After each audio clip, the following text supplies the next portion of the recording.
I keep telling people keep saying, oh, JD Vance is going to be the guy. And I'm like, I don't know.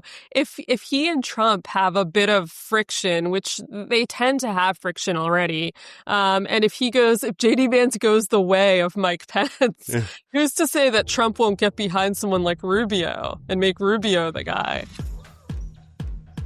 Hey everybody, welcome back to Trailblaze. This is Jamal Simmons. I am excited to have my good friend, you've seen her here before, Amie Parnes, who is a political writer at The Hill newspaper, also the author of some pretty big, famous books. You see them, one of them right behind her, Shatter. The other one is Fight, about Joe Biden and the kind of Trump election from 2024. But Amie's here to talk to us today about what's going on in politics, and particularly how Democrats are feeling about how they did in 2025 and what's going to happen in 2026. Hi, Amie. Hi, Jamal. Thank you for having me.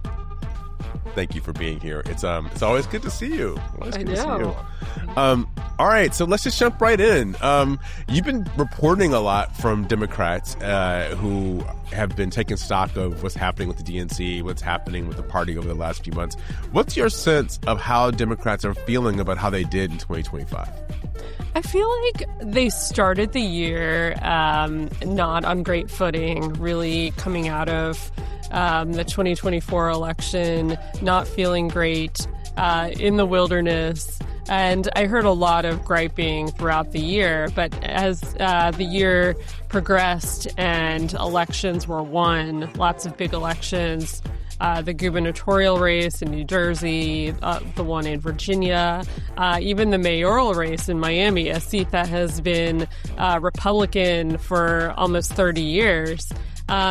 Democrats are feeling much better. I wouldn't say they're completely elated by everything going on, but I think that they're in better spirits than they were at the start of the year. Okay, so griping from Democrats, that's surprising. I'm joking. I noticed I didn't use bedwetting. Yes, exactly. Please, the overuse. But it's interesting because you know Florida, so you used to live down there. In fact, I'll tell the audience, we met in Florida back in the Gore recount, Bush-Gore recount, 2000, and Amie was a good... You say a cub reporter? Like, was that one of your first reporting gigs? Yeah, I was an intern at the New York Times, and it was my first real big story, other than Elian Gonzalez, which also happened that year in Florida. It was a double whammy. But it did happen. I don't know if you were there that day when what was that guy's name? He was the fisherman, the guy who found Elian Gonzalez. He showed up at the recount and decided to have a press conference outside. It was what a circus. It was a complete circus. Yeah. Okay. So the Democrats won the race in Miami. They won the two big governor's races. Yeah. Have you been able to detect, I don't know, a theme about what they're for, or what the policy agenda is that they're uniting around, or are each one of these races kind of happening in their own silo? You know, a wise man, you might know him, once told me that elections are about the future. Always tells me that. And that Democrats need to sort of pick a message, coalesce around it. And that is sort of what I think is missing at this point. I think Democrats are starting to maybe have some, I think Mickey Sherrill and Abigail Spanberger, they obviously were able to tap into this populism and strike more of a chord and have more of an argument than other Democrats in recent months. And I think that's kind of a start. But I think the party still needs to kind of formulate what they're talking about, what their message is. And a lot of people are telling me, Jamal, you know, instead of focusing on these distractions like Epstein, which is a big story right now, and everything else, they need to really talk about and focus on the economy and come up with a 5-point plan, but not not so trite in that sense, but, come up with a message and a plan about what they can actually tell people, what they are for, what they stand for. And that's really how they're going to attract not only their base, but bring in other supporters. And I think that's what's needed, particularly as we look into 2028. You can't just excite your base. You have to go beyond the base. Yeah, I saw a poll the other day. You probably saw this one too. It had the Democratic Party, or maybe Democrats in Congress, with like 18% support among Americans. So Yeah. while Donald Trump was super unpopular, so were the Democrats. And so maybe people are going to support the Democrats because it's the not Trump choice. But in terms of building a brand that's going to actually lead the country with any kind of confidence, it doesn't seem like Democrats are doing making any headway on that front. No. And they keep falling into the same traps in a lot of ways, with the Epstein files. And that's a sexy story, so to speak, for a lot of people. And they're saying, oh, here's another way that we can trap Trump and we can make him look bad. A lot of Democrats still think that this is something, that will get him ultimately. But I think that, as you always tell me, it needs to go beyond that. You need to appeal to people about why they should be voting for you. And an issue like the economy, which is still the biggest issue, I think, to a lot of voters, I think that really matters to them. They want a message, they want a reason to support you, and it can't just be anti-Trump all the time. All right, so one big question that's been out there, and you kind of alluded to it a second ago, talking about the Epstein files and trapping Trump. Do you have a sense that Democrats in Congress have any stomach for impeaching Donald Trump again if they were to win the House back? Is that a thing that people seem like they want to do?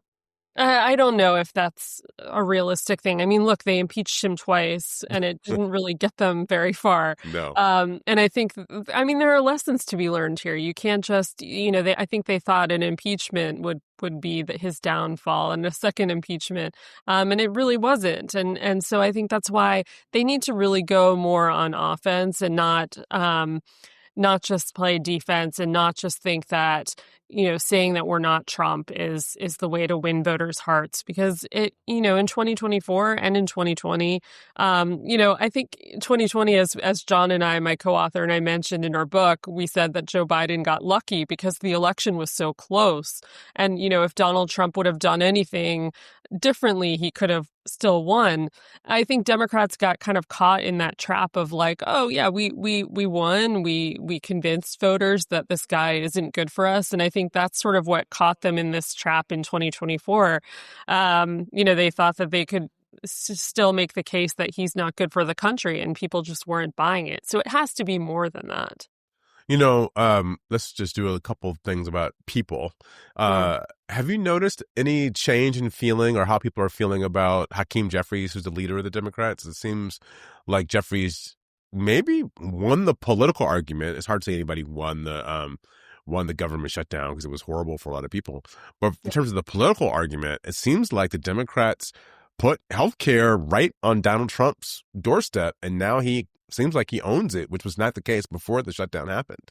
Yeah, it was a very smart move. And I haven't heard a lot of great things over the course of the months about Hakeem Jeffries. There's been, a lot of people kind of down on him, down on Chuck Schumer, feeling like the people on the Hill had let them down, that they could turn more to governors. You and I have spoken quite a bit about that, how governors can take action where people on the Hill really weren't doing as much. But there is a bit of a shift, I think, right now in terms of Hakeem Jeffries and what he was able to do with healthcare. I think that is definitely an issue, especially while people see their healthcare costs rise. I think that's going to continue to be something going into the midterm election year. And I think it's going to anger a lot of voters. It's going to catch them by surprise. I think people are starting to pay attention to it now when they see rising costs. And I think it's an issue to watch for sure.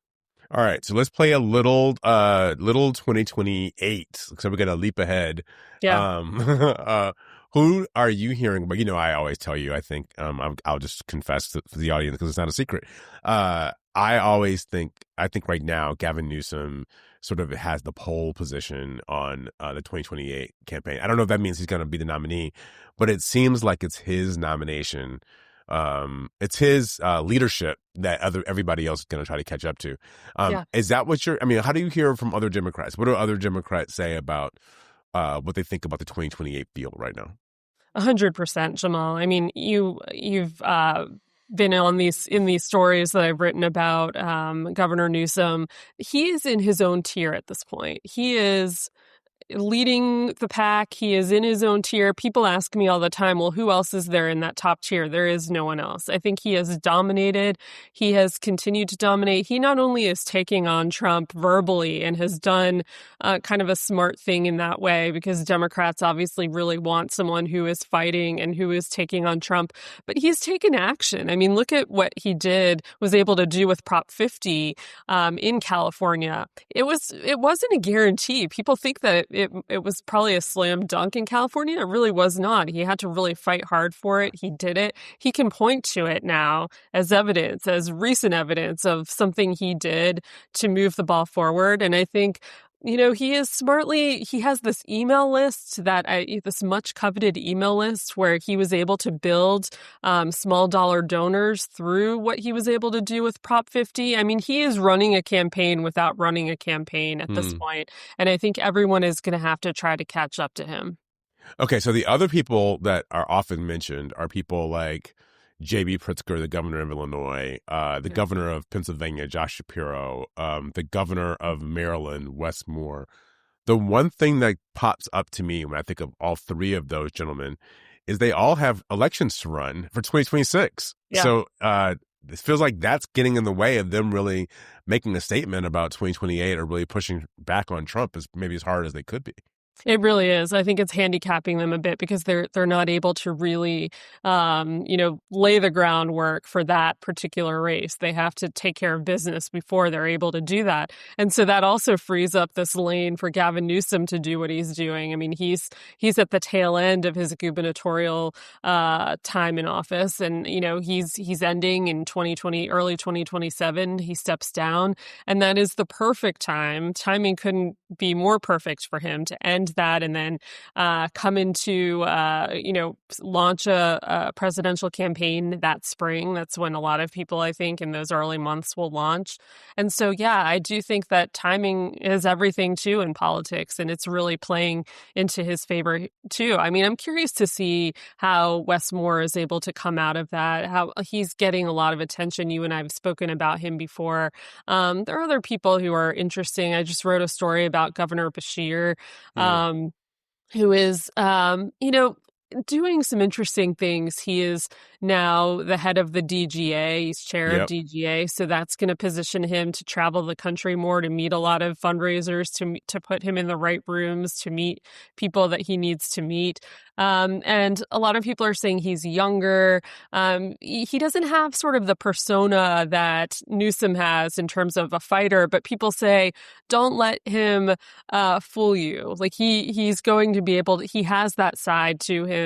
He's able to convince people in a red state to support him. He's able to be, to show his teeth when he needs to. And so I'm curious to see if he's able to do that in the coming months and able to show people on a national stage what he's been able to do in his state.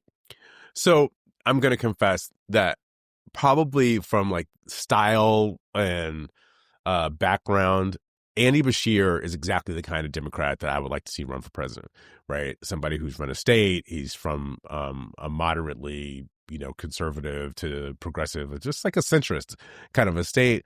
But here's the thing. It feels very retro to me. Bill Clinton was the head of the DGA when he ran back in the 1990s.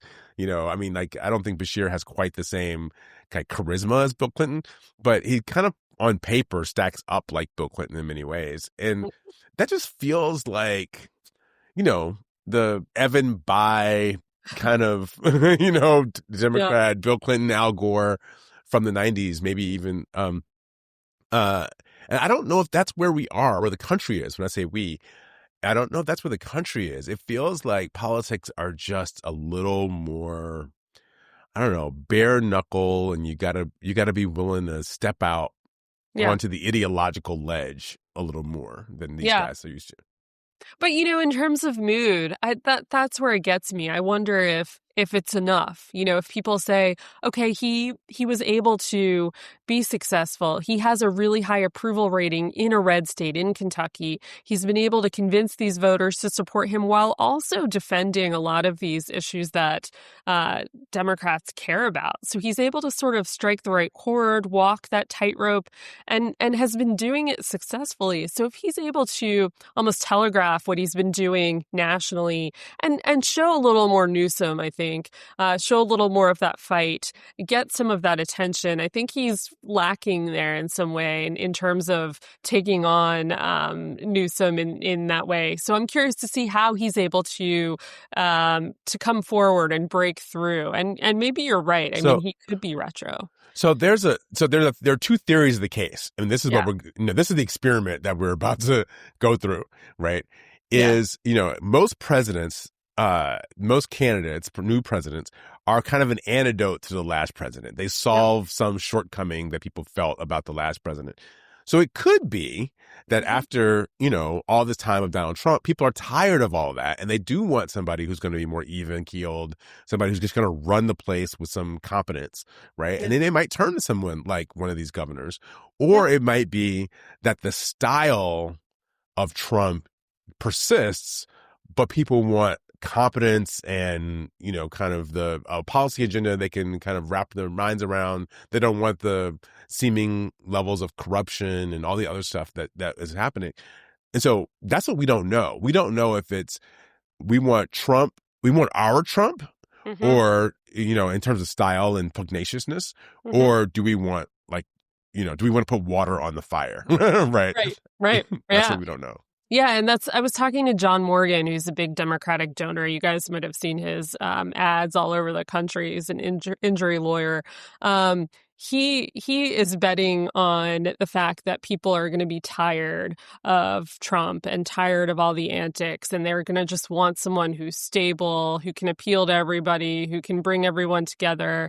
And it's an interesting theory. I mean, I'm not quite convinced of it because I know that we're in kind of a new era. I don't really see it really going back anytime soon. I think especially with JD Vance, if he's going to be the guy on the right, he in some ways is a bigger firebrand than Donald Trump. And so I think a lot of Democrats feel like they need someone to really stand up to him, and who is going to be that guy. And I think that's why Newsom has the lead at this point, because he's been willing to, for years, not just now, but, he took on Governor DeSantis a few years ago. He's always willing to kind of lead the charge in that fight. And who's to say? I mean, we'll see how this all plays out. Before we go, there was we did not talk a lot about Republicans, but I will say this to you because this has been on my heart for the last week. You know who's in the most treacherous position of any politician out there right now is JD Vance. Yeah. Let me tell you, I have no confidence, zero confidence that Donald Trump is going to be able to survive a year, 18 months, 2 years of JD Vance ascending to the heights of, possible presidency to the second coming of the Trumpists. I just don't think Donald Trump can do it. I don't think he can sit there and let JD Vance be the guy. No. And I keep telling people keep saying, oh, JD Vance is going to be the guy. And I'm like, I don't know. If he and Trump have a bit of friction, which they tend to have friction already, and if JD Vance goes the way of Mike Pence, who's to say that Trump won't get behind someone like Rubio and make Rubio the guy? And he's going to have to. Look. Yeah. Here's the thing. In order to be president, you can't be a backup singer. You got to be a lead singer, right? So you got to get up. You got to get up and sing your own song. Yeah. And so that means he's going to have to distance himself from Donald Trump in some way. I just don't know how Donald Trump is going to, maybe I do know. I can't see Donald Trump reacting well to JD Vance not singing the Trump song. No. No. And look, he's already, he doesn't want to see the spotlight. That's the thing That's about right. Trump. He's made the Trump 2028 hats. He keeps kind of hinting like, maybe I will, maybe I'll do this. And so as soon as JD Vance kind of comes in and takes over, as is the case usually in the final couple of years of a presidency, I think you're right. I mean, I do think that is where that is going to be a relationship to watch and see how, if it evolves into what, or dissolves rather into what the Pence relationship became. Well, and I'll say this. Remember, Donald Trump is King Petty, right? So remember when he fired, what was his first chief of staff's name? The one from Wisconsin. I don't know why I'm blanking on his name. Anyway, when he fired his first chief of staff, he wouldn't let him get back on Air Force One. He fired him when they were on the road. Wouldn't let him get back on Air Force One. He had to fly back commercial because that's how Donald Trump rolls. Yeah. He will find every little petty way to kind of needle you. And here's what I know about being the vice president, having worked for a vice president, is everything the vice president has is at the whim and desire of the president. Yeah. So if you have staff, I had a commission, which meant I got to have a good parking space and have be able to eat at the White House mess and like a couple things like that. He could take all the commissions away from all of his staff, which means his staff could no longer have parking, right, at the White House, which sounds dumb and silly. But Donald Trump sometimes could be a little bit petty. Yeah. And I can see him doing things like that. Yeah, absolutely. And so really the person to watch right now is Rubio. Yeah. I'm not convinced yet that JD Vance and Trump are going to be this as they exit. Yeah. It's going to be a wild, wild ride. So we'll all keep watching, and we will all keep reading the Hill to see what Amie Parnes has to say. Thank you for joining us on Trailblazing. Friend, happy holidays. Happy holidays.